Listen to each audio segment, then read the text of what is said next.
great bird lived by the banks of a lake. He had two heads.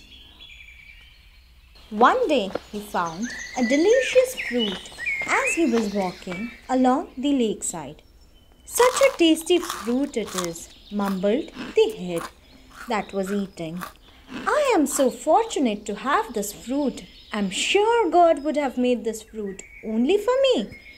The second head said, "Oh brother, let me also taste it." The first head started laughing.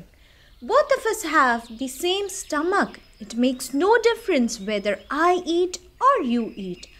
I shall save it for our beloved wife. She'll be very happy." The bird gave the remaining fruit to his wife. The second head was disappointed with the first head. One day the second head found a poisonous fruit. "You greedy fellow," he said angrily to the first head, "for what you did to me, I leave this poisonous fruit and take your revenge." "Oh fool, do not eat this, or both of us shall die because we have the same body. Please stop."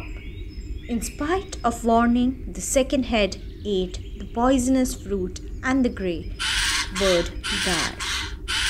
So, what do we learn today? Being in a state of two minds is never a good thing. If even a single finger is chopped off, it is going to harm the whole hand.